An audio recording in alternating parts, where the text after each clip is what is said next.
বাংলাদেশের উপর কেন হঠাৎ করে এত ক্ষুব্ধ হয়ে উঠল ইরান?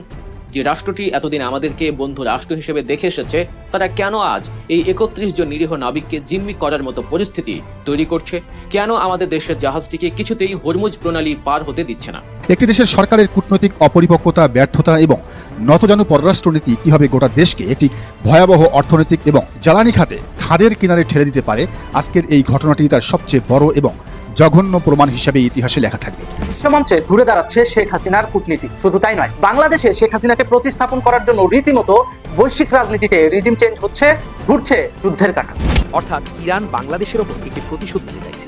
এর পেছনে রাজনীতিটা আসলে কেন? ইরান হঠাৎ করে বাংলাদেশের ওপর এত ক্ষুব্ধ হল? বাংলাদেশের সেই বিতর্কিত বিবৃতি আসলে কি ছিল যা ইরানের বুকে আগুন জ্বালিয়েছে?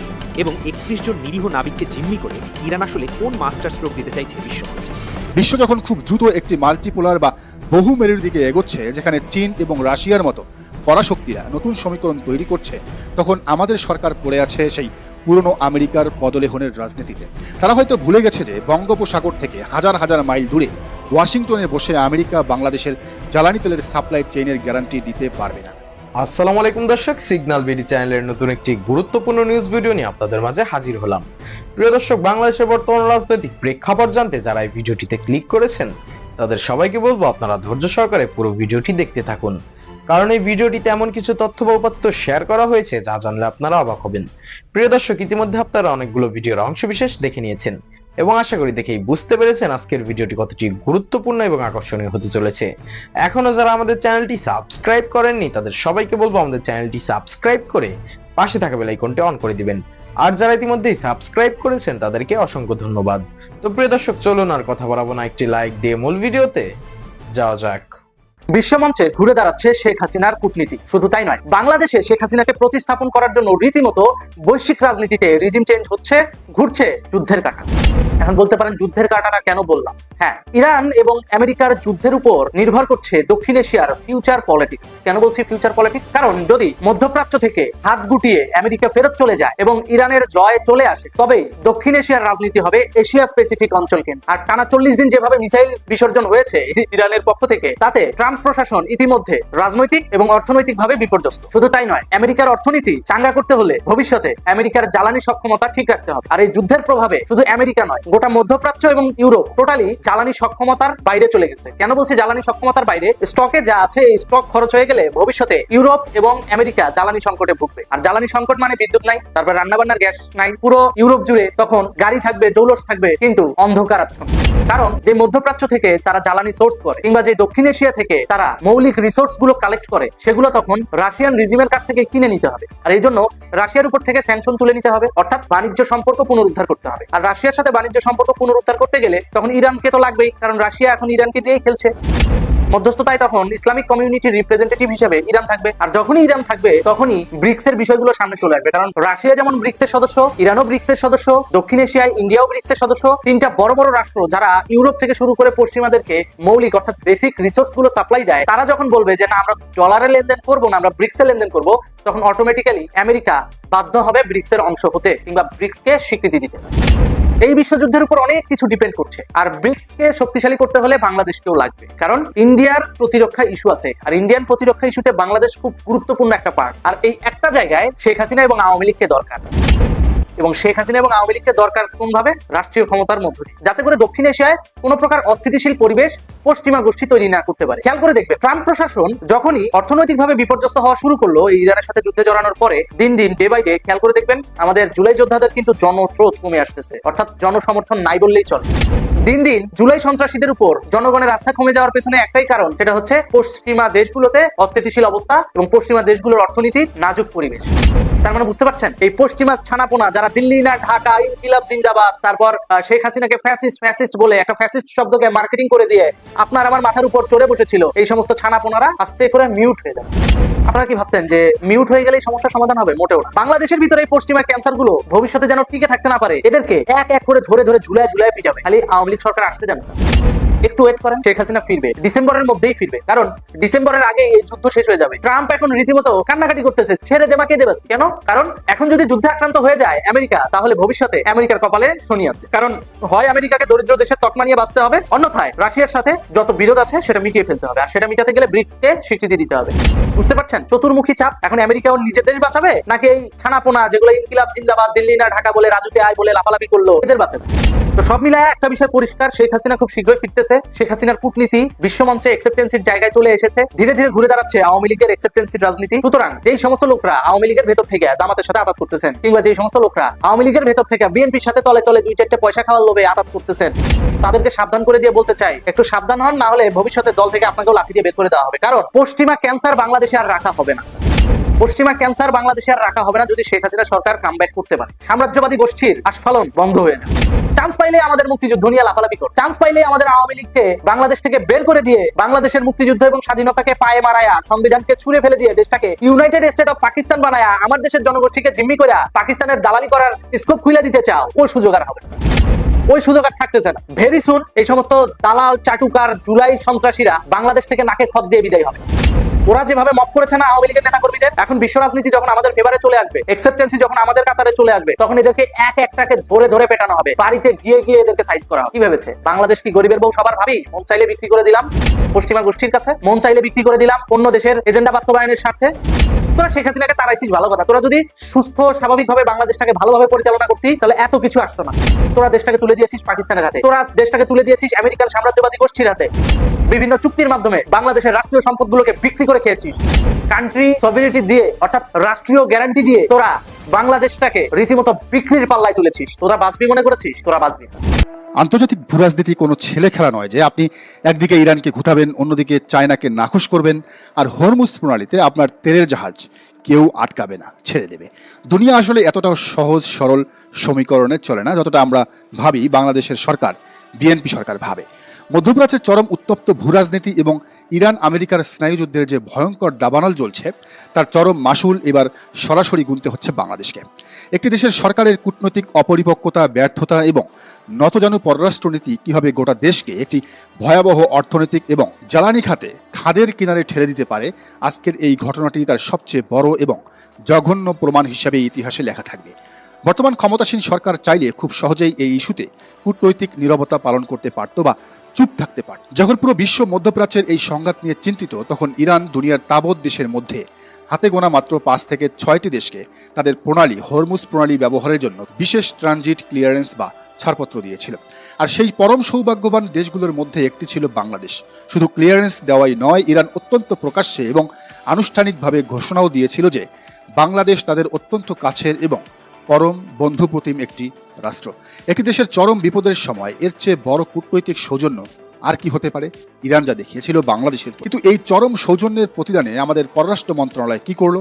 এই বন্ধুত্বের ঘোষণার ঠিক 2 দিন পরেই আমাদের পররাষ্ট্র মন্ত্রণালয় অতি উৎসাহী হয়ে বেশি পাকনামি করে আন্তর্জাতিক ফোরামে ইরানের বিরুদ্ধে একটি কড়া নিন্দাবাদ জানাতে গেল।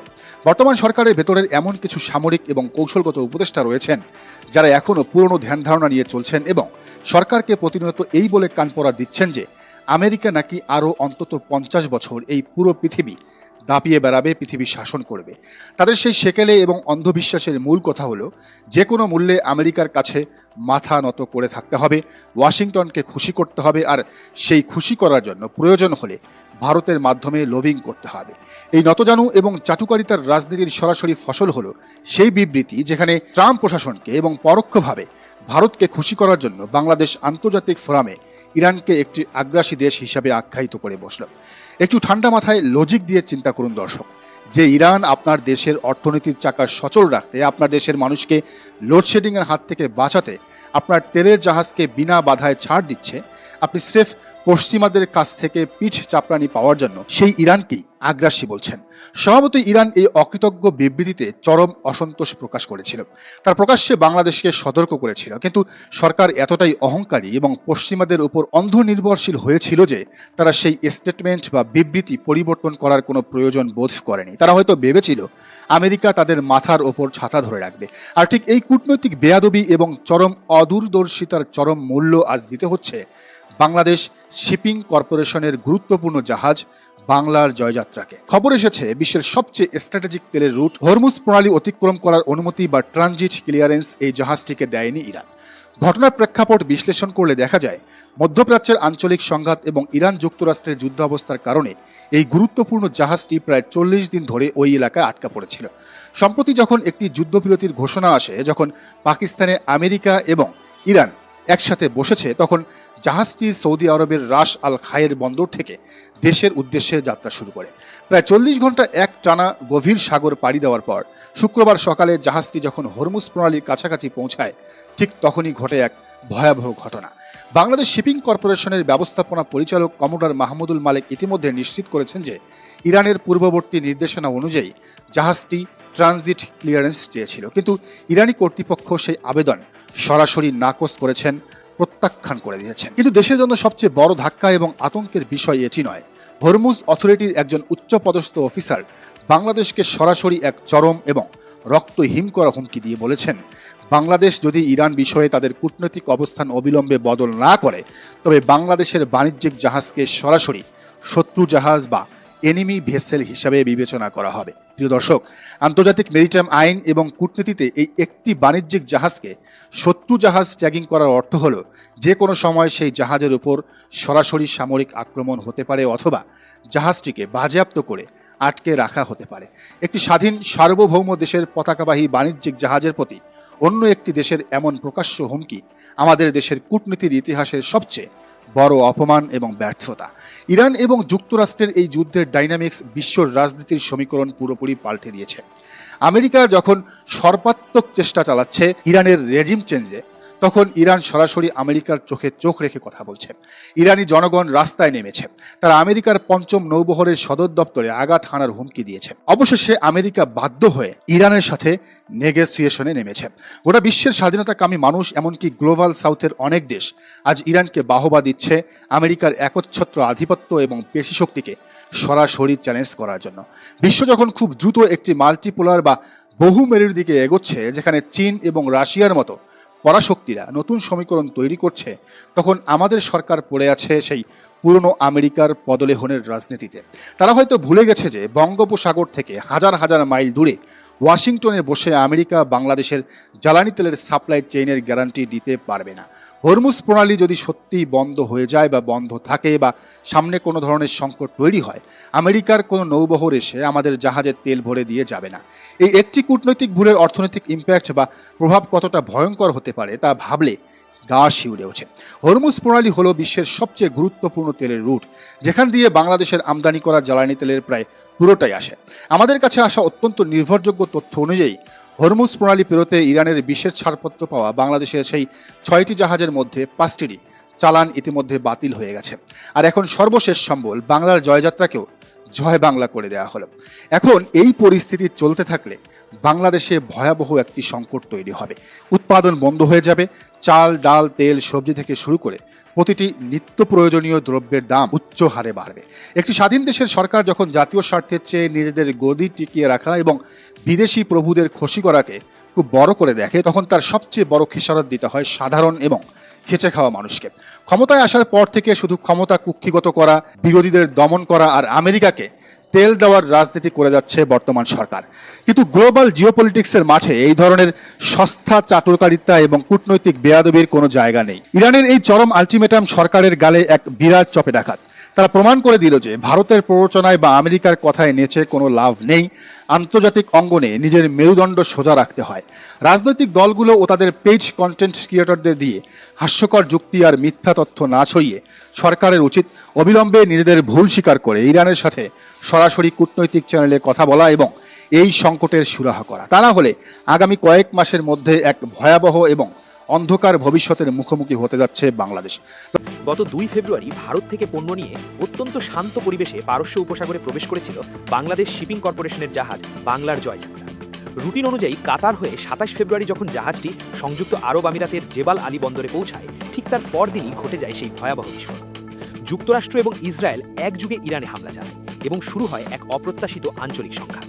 কিন্তু বাংলাদেশের সরকারি বয়ানের সাথে বাস্তবতার ফারাক এখানে। সাধারণ মানুষ জানে না এর পেছনে একটা গভীর কাঠামো কাজ করছে। যুদ্ধবিরতি হয়েছে, অন্য জাহাজগুলো শর্ত সাপেক্ষে চলাচল করছে, কিন্তু বাংলার জয়যাত্রা নামের জাহাজটি হরমুজ প্রণালীর কাছাকাছি আসা মাত্রই তেহরান তাদের মুখের ওপর শক্তভাবে দরজা বন্ধ করে দিয়েছে। জাহাজটিকে বাধ্য হয়ে আবার শারজা বন্দরে ফিরে যাওয়ার নির্দেশ দেওয়া হয়েছে। চারদিকে যখন মিসাইল আর ড্রোনের ছড়াছড়ি, তখন একটি নিরস্ত্র বাণিজ্যিক জাহাজের এই ফিরে যাওয়া আসলে কতটা ভয়াবহ মানসিক চাপের তা হয়তো বাংলাদেশের মানুষ এখনো কল্পনাও করতে পারছে না। কিন্তু কেন এই নির্দিষ্ট লাল সবুজের পতাকাবাহী জাহাজটিকেই ইরান টার্গেট করল? চলুন পুরো দৃশ্যপটটি একদম সহজ এবং প্রজ্জ্বল ভাষায় ডিকনস্ট্রাক্ট করা যাক। প্রথমেই একটু অঙ্কের হিসেবটা মিলিয়ে নেওয়া যাক। আপনারা জানলে শিউরে উঠবেন, ৩১ জন নাবিক এই মুহূর্তে সমুদ্রের বুকে আক্ষরিক অর্থেই এক প্রকার বন্দি জীবন পার করছেন। জাহাজটি প্রতিদিন ১৮ টন সামুদ্রিক পানি পরিশোধন করতে সক্ষম, যার জন্য ইঞ্জিন পুরো দমে চালু রাখতে হয়। কিন্তু বর্তমানে অনিশ্চিত ভবিষ্যতের কারণে বেঁচে থাকার চরম তাগিদে রেশনিং করে পানির ব্যবহার দৈনিক মাত্র ৬ টনে নামিয়ে আনা হয়েছে। বাংলাদেশ শিপিং কর্পোরেশনের ব্যবস্থাপনা পরিচালক মাহমুদুল আলম নিশ্চিত করেছেন যে নাবিকদের মনোবল ধরে রাখার জন্য তাদের দৈনিক খাবারের বরাদ্দ জনপ্রতি $7 থেকে বাড়িয়ে $12 করা হয়েছে। দেওয়া হচ্ছে বেসিকের সমপরিমাণ ওয়ার অ্যালাউন্স। দর্শক, একটু ঠান্ডা মাথায় ভাবুন, এই সংখ্যাটা কিন্তু সবকিছু বলে দেয়। রুশ সংবাদ সংস্থা তাস একটি অত্যন্ত এক্সক্লুসিভ তথ্য প্রকাশ করেছে। তারা বলেছে, ইসলামী বিপ্লবী গার্ড বাহিনী বা IRGC তাদের নতুন নিয়ন্ত্রক কাঠামোর অধীনে প্রতিদিন 15টি জাহাজকে হরমুজ প্রণালী দিয়ে যাতায়াতের অনুমতি দিচ্ছে। অর্থাৎ পথ খোলা আছে, প্রতিদিন 15টি জাহাজ পার হচ্ছে তাদের নিজ নিজ গন্তব্যে। কিন্তু শুধুমাত্র বাংলাদেশের জাহাজটিকে আটকে দেওয়া হচ্ছে। একটু ঠান্ডা মাথায় চিন্তা করে ভেবে দেখুন দর্শক, যেখানে বিশ্বের প্রায় 1/5 পরিশোধিত তেল এই নির্দিষ্ট রুট দিয়ে পার হয়, সেখানে একটি নির্দিষ্ট দেশের কার্গো জাহাজকে আটকে দেওয়ার অর্থ শুধু অর্থনৈতিক নয়, বরং এটি একটি অত্যন্ত স্পষ্ট এবং ধারালো কূটনৈতিক সিগন্যাল। এই মুহূর্তে জাহাজটি শারজার দিকে মুখ ঘুরিয়ে দাঁড়িয়ে আছে, আর সেই সাথে থমকে আছে বাংলাদেশের পুরো ডিপ্লোম্যাটিক এস্টাবলিশমেন্ট। এখন আমরা এই পুরো পরিস্থিতিটিকে ফ্যাক্ট এবং পলিটিক্যাল সাইকোলজি দিয়ে বিশ্লেষণ করার চেষ্টা করব। এর পেছনের রাজনীতিটা আসলে কি? ইরান আসলে কি চাইছে? আমরা যদি এখানে একটি ডমিনো এফেক্ট বা চেইন রিয়াকশনের লেন্স দিয়ে পুরো ঘটনাটিকে দেখি, তাহলে খুব সহজেই বুঝতে পারবো একটি মাত্র ভুল কূটনৈতিক সিদ্ধান্ত কিভাবে আজ এই দম বন্ধ করা পরিস্থিতির জন্ম দিয়েছে। চলুন এবার সরাসরি নামগুলো নিয়ে আলোচনা করা যাক। কিছুদিন আগে ইরান এবং আমেরিকার এই প্রত্যক্ষ সংঘাতে বাংলাদেশ রাষ্ট্রীয়ভাবে একটি অফিসিয়াল বিবৃতি প্রদান করেছিল। আন্তর্জাতিক সম্পর্ক বা ইন্টারন্যাশনাল রিলেশনসের ছাত্র মাত্রই জানেন, এই বিবৃতিতে বাংলাদেশের অবস্থান ছিল অত্যন্ত সুকৌশলে আমেরিকার পক্ষে এবং দৃশ্যত ইরানের সরাসরি বিপক্ষে। অর্থাৎ বাংলাদেশ ওই বিবৃতিতে যুদ্ধের ক্ষেত্রে আমেরিকাকে বেশি প্রাধান্য দিয়েছিল এবং ইরানের বিপক্ষে দাঁড়িয়েছিল। বাংলাদেশ অবচেতনভাবে বা সচেতনভাবেই এমন একটি বড় ন্যারেটিভ তৈরি করেছিল, যা সরাসরি ওয়াশিংটনের ফরেন পলিসির সাথে অ্যালাইন করে, কিন্তু ইরানের সাথে সেটি সংঘাত করে। এই ঘটনার পেছনে যে রাজনীতি, তা এখন একটু বিশ্লেষণ করা যাক। ইরান, যারা এই মুহূর্তে মধ্যপ্রাচ্যে নিজেদের অস্তিত্ব এবং হেজিমন রক্ষা করার এক মরণপণার লড়াইয়ে লিপ্ত আছে, তারা বাংলাদেশের এই একপাক্ষিক অবস্থানকে কোনোভাবেই ভালোভাবে নেয়নি। তারা বাংলাদেশের এই বিবৃতিকে একটি ডিপ্লোম্যাটিক বিট্রায়াল হিসেবে দেখছে। ইরান খুব ভালো করেই জানে সামরিকভাবে বাংলাদেশের উপর আঘাত হানার কোনো যৌক্তিকতা বা প্রয়োজন তাদের নেই, কিন্তু তারা অত্যন্ত চতুরতার সাথে IRGC এর মাধ্যমে হরমুজ প্রণালীর এই আন্তর্জাতিক চেকপয়েন্ট ব্যবহার করে ঢাকাকে একটি শক্ত বার্তা দিচ্ছে। প্রিয় দর্শক, ইতিমধ্যে আপনারা আমাদের পুরো ভিডিওটি দেখেছেন। ভিডিওটি দেখে কি জানলেন এবং বুঝলেন, অবশ্যই আপনাদের মূল্যবান মতামতটি আমাদের কমেন্ট বক্সে জানাতে ভুলবেন না। এখনো যারা আমাদের চ্যানেলটি সাবস্ক্রাইব করেননি, তাদের সবাইকে বলবো আমাদের চ্যানেলটি সাবস্ক্রাইব করে পাশে থাকা বেল আইকনটি অন করে দিবেন এরকম নিত্য নতুন প্রতিদিন গরম গরম নিউজ আপডেট পেতে। ধন্যবাদ সবাই।